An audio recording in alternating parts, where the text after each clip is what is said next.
Bonjour les amis! Aujourd'hui, nous allons voir les composantes de la phrase. Les composantes de la phrase que nous allons voir en quatrième année sont le complément de phrase, le sujet et le prédicat.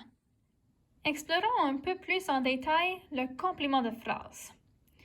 Donc, le complément de phrase, c'est la partie de la phrase qui peut être enlevée ou déplacée dans la phrase sans que ça change le sens de notre phrase. Des exemples de compléments de phrase que nous utilisons souvent sont des mots comme hier, demain, en après-midi ou même premièrement. Il faut toutefois faire attention avec le complément de phrase parce que nous avons dit que le complément de phrase, c'est quelque chose qui peut se faire enlever de la phrase sans que ça change le sens.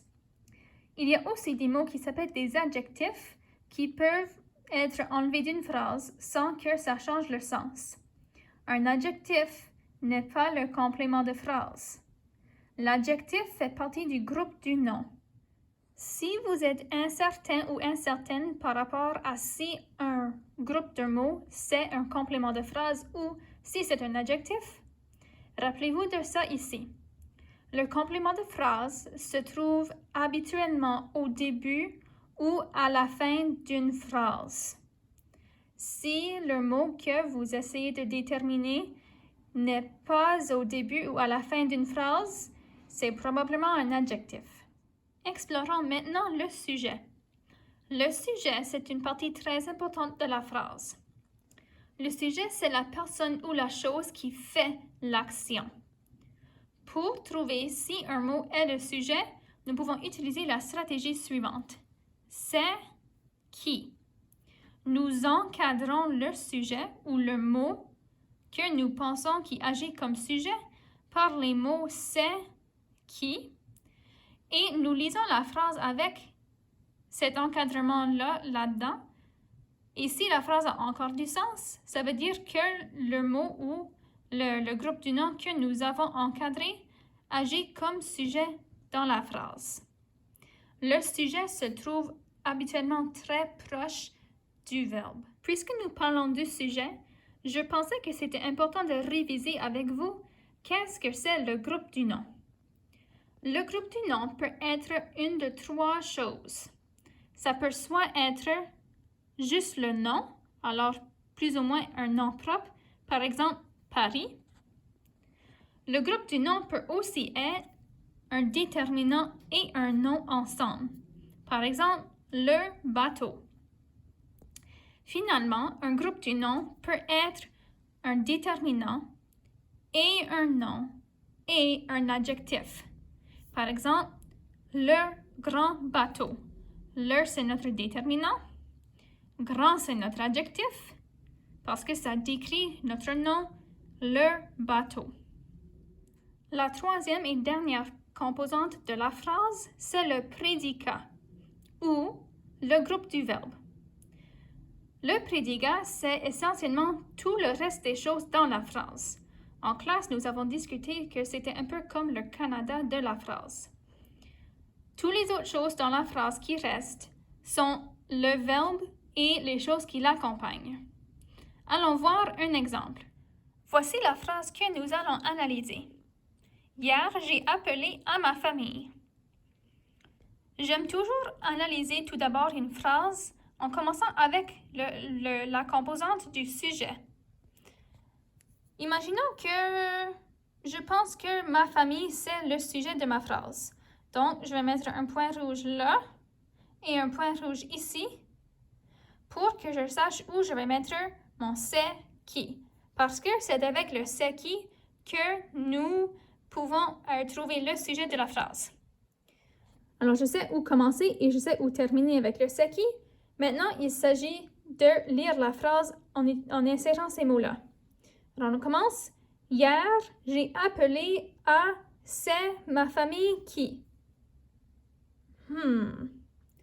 Pas sûr que la phrase a du sens.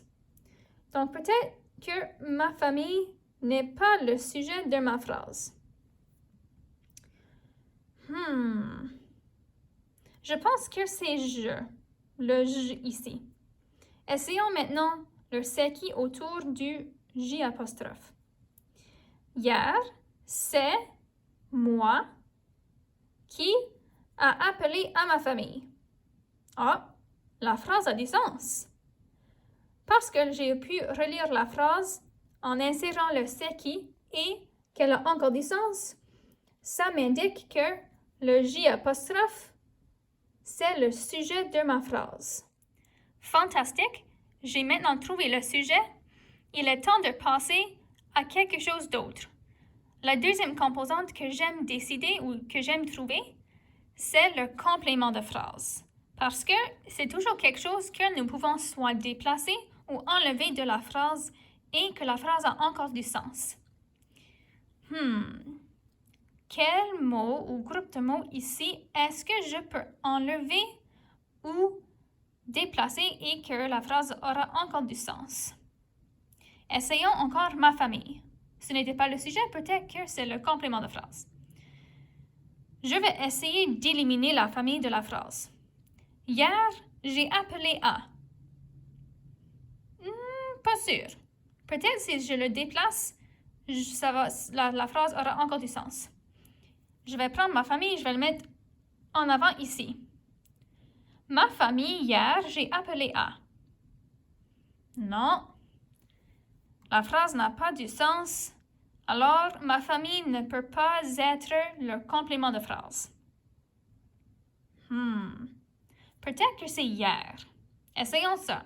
Je vais commencer en éliminant le mot. J'ai appelé à ma famille. Ah, la phrase a du sens. Alors, hier, c'est probablement le complément de phrase. Si je veux être sûre et certaine, je peux aussi déplacer le complément de phrase. Je vais le mettre à la fin.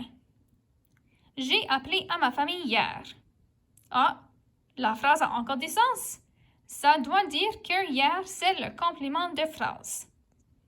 Attention, certains compléments de phrase peuvent seulement être enlevés. Les mots comme premièrement, deuxièmement et tout d'abord sont des compléments de phrase, mais nous pouvons juste les enlever. Nous ne pouvons pas déplacer ces compléments de phrase-là.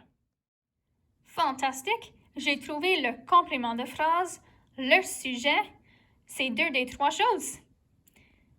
Maintenant, il faut que je trouve le prédicat. Comme nous avons vu, le prédicat, c'est tout ce qui reste dans la phrase qui n'est pas le complément de phrase et qui n'est pas le sujet. Donc, ça veut dire que « et appelé à ma famille » doit tout être le prédicat. À l'intérieur du prédicat, nous pouvons voir le verbe « et appeler » et nous pouvons aussi voir un groupe du nom, « ma famille ». Alors, c'est ça les amis? Voilà les 3 composantes de la phrase. Bonne écriture!